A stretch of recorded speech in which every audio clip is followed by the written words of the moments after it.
Sayın Esad, yayınımıza hoş geldiniz. Mr. President, you are welcome on al-Assad TV station. My first question might be a bit strange, but I need to ask it, because in the Turkish and world media, there are a lot of information published to the effect that you are killed or that you have left the country. Can you please confirm that you are still alive and still in Syria? First, I'd like to welcome you and your team to Syria. It's a pleasure for me to talk to you today, and through your station to the brotherly Turkish people. Clearly you can see that I'm here, and very much on the ground, not hiding in an underground bunker. These rumors tend to be abound every once in a while to undermine the morale of the Syrian people. I neither live on a Russian warship nor in Iran. I live in Syria, in the same place I've always lived. Sayın Başkan, şimdi tabii daha ciddi röportajımıza başlamak. As you know, in the last meeting of the Arab League, the seat of the Syrian Arab Republic was given to the opposition, and a discussion was opened about your legitimacy.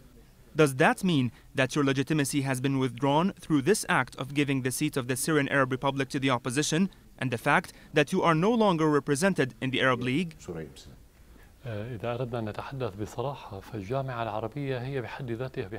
Frankly speaking, the Arab League itself lacks legitimacy. It's an organization which represents Arab states and not Arab peoples. It has lacked legitimacy for many years, due to the fact that these Arab states themselves and their different positions do not reflect the will and the interests of the Arab peoples. Even when we were part of the Arab League, we were aware of this. Therefore, this league is not in a position to give legitimacy or withdraw it. The step taken was more symbolic than anything else, to create an illusion of illegitimacy. Real legitimacy cannot be granted from either international organizations, officials outside your country, or from other states. The Syrian people alone have the authority to grant or withdraw legitimacy. If they withdraw it, then you become illegitimate. And similarly, if they give you their support, then you are a legitimate president. Everything else is meaningless shenanigans as far as we are concerned. There are decisions, measures and actions taken against your country by some Arab countries and in the Western world as well. On the other hand, the BRICS countries, which are observing the developments in Syria, have taken decisions different from those taken by the Arab countries and the Western country. How do you evaluate the activities, policies and decisions taken by the BRICS countries?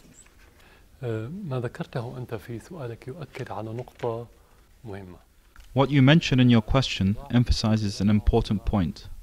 From the outset, the conflict in Syria was not entirely domestic.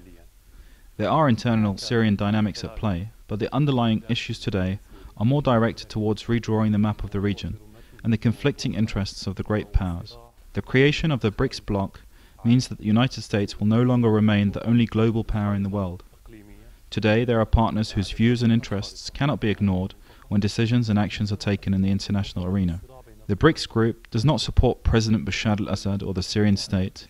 It supports stability in this region. Everyone knows that if the unrest in Syria leads to the partitioning of the country, or if the terrorist forces take control of Syria, or both of the above, the situation will inevitably spill over into neighboring countries and then create a domino effect throughout the Middle East and beyond. East, West, North and South. This will lead to a state of instability for years and maybe decades to come. On these grounds, the BRICS group supported the political solution in Syria against Western powers. As for some of the Arab or regional leaders which stood against Syria, it's well known that most of these countries are not independent in their political decisions. They act on foreign diktats. Internally, they might support a political solution, but when they're given their orders by the West, they must comply. Broadly speaking, this is the reality across the region and internationally.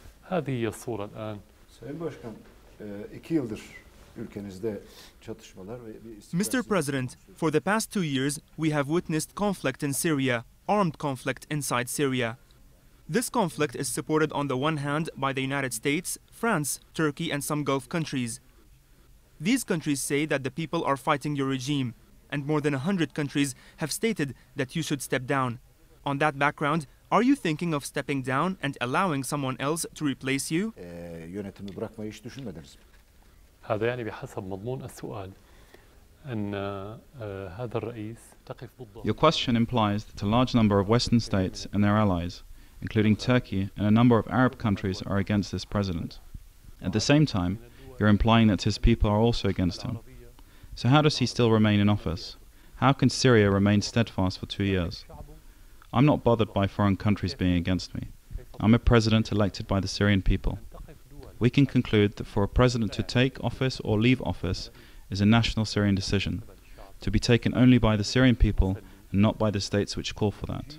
Are these states concerned about democracy in Syria, or concerned about the blood of the Syrian people? Let's be candid. If we start with the United States, we find that it supported the crimes committed by Israel for decades, since Israel was created in our region. The United States committed massacres in Afghanistan and Iraq, resulting in millions being killed, wounded and disabled. France and Britain committed massacres in Libya with the support and cover from the United States. The current Turkish government is knee-deep in Syrian blood. Again, are these states really concerned about Syrian blood? The issue of the president will always remain for the Syrian people to decide, and no other country in the world has anything to do with it. You said that what is taking place in Syria is mainly supported from the outside. But we are in Damascus, and we can hear the sounds of explosions, and there is always the sound of shelling at different distances. Why is this happening in Syria? We are surrounded by a group of countries which are helping terrorists enter into Syria. Of course, not all of these countries are doing this intentionally. For instance, Iraq is against allowing terrorists access to Syria, but has certain circumstances which do not allow it to fully control its borders. In Lebanon, the situation is divided, with some parties supporting and others opposing sending terrorists into Syria. Turkey officially harbors terrorists and sends them into Syria. Some terrorists enter Syria through Jordan, and it's not clear whether this is intentional or not. As long as these terrorists continue to be smuggled into the country, we will continue to fight against them. This is only normal. It's actually a war in every sense of the word.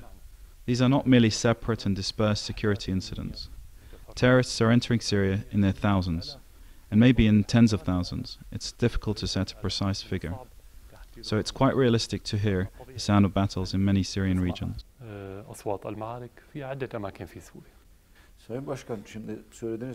Mr. President, you said that the Turkish government officially and publicly supports the terrorists and provides different kinds of assistance to those terrorist groups.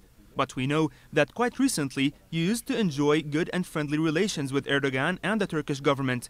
What happened and pushed things to this situation? Maybe Erdogan saw in the events taking place in the Arab world an opportunity for him to prolong his political life. This man's mentality is that of the Muslim Brotherhood, and from our experience in Syria with the Muslim Brotherhood for over 30 years, they are a group of opportunists who use religion for their personal advantage.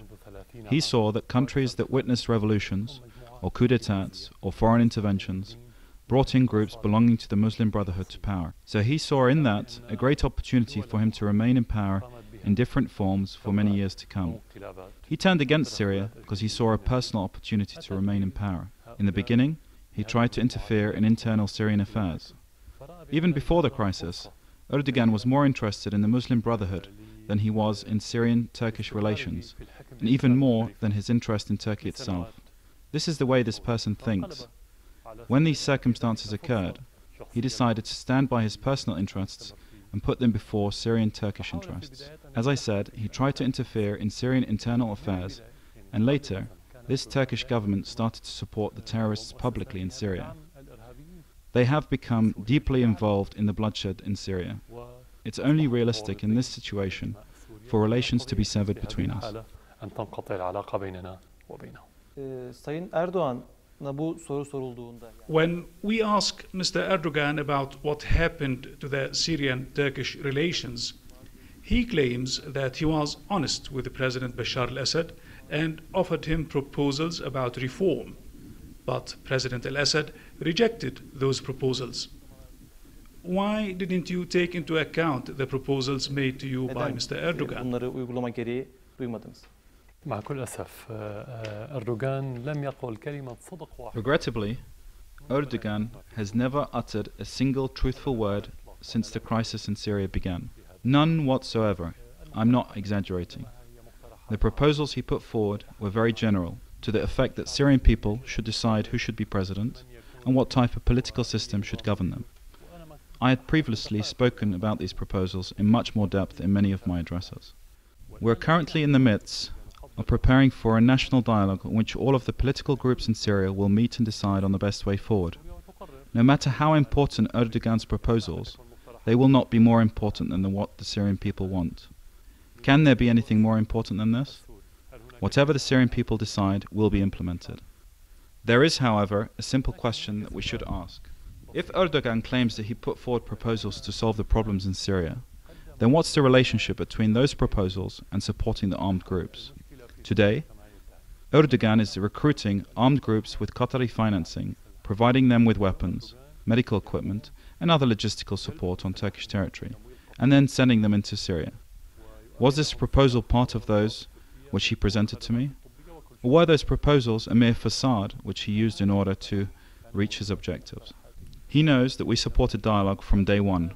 We announced that we agreed to conduct a dialogue with all Syrian parties. When the first stage, which was often referred to as the peaceful stage, failed, they shifted gear and started to support the armed groups. Erdogan lies and uses those proposals as a mask. We accept advice from any party, but we do not, under any circumstances, accept intervention in internal Syrian affairs. It seems that Erdogan misunderstood our position. He understood that the brotherly relations between Syria and Turkey allowed him to interfere in internal Syrian affairs with the objective of overthrowing the Syrian state. But the situation was clear to me from the very early days. Sayın Başkan, Türkiye'de There are news stories in some media organs in Turkey to the effect that there are Turkish officers and security services personnel involved in the terrorist acts and helped the terrorist organizations, that they entered the Syrian territories and they were involved in direct activities in support of these terrorist organizations. Some media say that Syria will respond in kind against Turkey as long as Turkey is involved to this degree in these operations. What do you say to all these claims? gruplara ev sahipliği yapmasına karşı. As I said, the present Turkish government is directly contributing to the killing of the Syrian people. Some people expect Syria to retaliate, but we will not do it. Firstly, we are against crime, and therefore we reject criminal acts. Secondly, we believe the Turkish people are a brotherly people. Thirdly, this is what Erdogan wants. He wants to create a conflict between the peoples of Syria and Turkey in order for him to get popular support for his policies and restore some of his popularity. We will not fall into this trap for both considerations of principle and because our interests lie with the Turkish people. A conflict between our two peoples will not be in the interests of either Turkey or Syria. It will only make things more complicated. What we have done in the past 10 to 12 years since President Bashar visited Syria in 2000 was to annihilate the bad history between Arabs and the Turks. Now, Erdogan is trying to jeopardize this. We will not commit any act against the Turkish people. As for the Turkish intelligence services, up until this point, we have not captured any members of the Turkish intelligence services or the Turkish army. This does not mean that they are not involved. The intelligence services are providing support from outside Syria. They provide all the training, the equipment, the communications, and other forms of political and media support as required. From the confessions of many terrorists, we know that there are individuals in Turkey who are involved. But the basic principle of this involvement lies in the policy adopted by the current Turkish government. The fact that there is no intelligence personnel on the ground does not mean that they are not involved. Türk hükümetiyle ilgili çok net Your açıklamalar statements, Mr. President, have been clear concerning Turkish policies. Turkish Foreign Minister Ahmet Davutoglu said, "I would rather resign my position than shake the hand of President al-Assad if he remains in power." What does that say about the relations between the two countries? I'm not going to dignify that with a response. Suffice to say that I was given an appropriate upbringing in my home, and clearly this is not true in his case. In the way he speaks, he does not embody the high moral standards of the Turkish people, which I witnessed all too clearly during my visits to Turkey. I, on the other hand, have learned from the high moral standards of the Syrian people, and hence I do not feel the need to respond. As to the bridges, my relationship with Erdogan was meant to reflect Syrian-Turkish relations. But when the Prime Minister, his government, and members of his government are involved in the bloodshed in Syria, these bridges have no place, neither between us nor between them and the Syrian people, who have no respect for them at all. السوري الذي لا يحترمهم على الإطلاق.